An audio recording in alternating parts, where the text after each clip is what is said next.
In a dazzling display of economic wizardry, President Donald Trump has once again taken to the airwaves, this time via a cozy chat with Newsmax, to lambast the European Union and its ilk for their nefarious role in what can only be described as a grand conspiracy to kneecap the American economy. Yes, you heard that right, folks.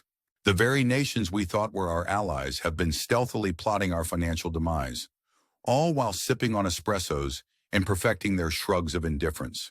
Trump, with his characteristic flair for hyperbole, painted a dire picture of deceit and betrayal, accusing these so-called friends of acting worse than enemies.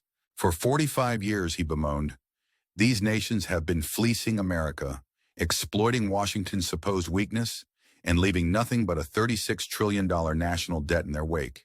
It's almost as if they had a secret meeting, chuckling over cheese plates, plotting how best to clean out the United States. One can only imagine the robust laughter echoing through the hallowed halls of the EU headquarters. But fear not, dear viewers, for Trump has a plan. He calls for the return of some, maybe most, of the funds. It's a plan so simple, so elegant, one wonders why no one else thought of it.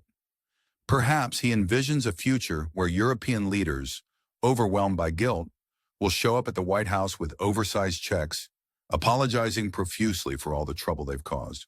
A touching scene indeed.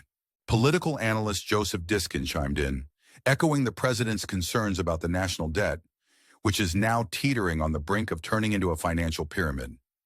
One can only assume he meant the kind of pyramid found on the back of a dollar bill, with the eye of providence looking down in judgment. Diskin points out that the cost of servicing this debt is becoming unbearable for the U.S. economy. In a move that surprises absolutely no one, Trump is seeking ways to bring this debt under control.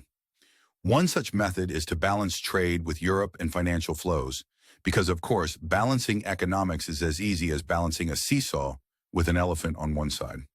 But let's take a moment to reflect on the irony here. The United States, the self-proclaimed savior of the post-war world, which put so much effort into rebuilding Europe's economy and shouldered military spending during the Cold War, is now crying foul. Who could have predicted that helping to create a stable, prosperous Europe would lead to a positive trade balance for them? It's almost as if actions have consequences, a concept as foreign to some as metric measurements.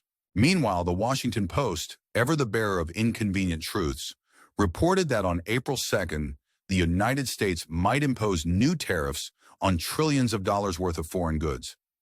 A bold move, considering the last time tariffs were imposed, they hit imports from Mexico, Canada, and China like a ton of bricks, albeit bricks with a 25% price increase. These measures, officially explained as a fight against illegal migration and the supply of fentanyl, are a masterstroke of policymaking. After all, nothing curtails the complex issues of immigration and drug trafficking quite like a good old-fashioned trade war. In a bid to maintain this delicate balance of chaos, the United States announced mirror tariffs for countries whose duties on American goods exceed similar ones. Naturally, this prompted Canada, China, and the European Union to prepare their own countermeasures. It's almost as if they don't appreciate being strong-armed into submission. The EU is expected to announce its steps in April, presumably once they've finished laughing at the sheer audacity of it all. Now, dear viewers, we must pause for a moment of self-reflection.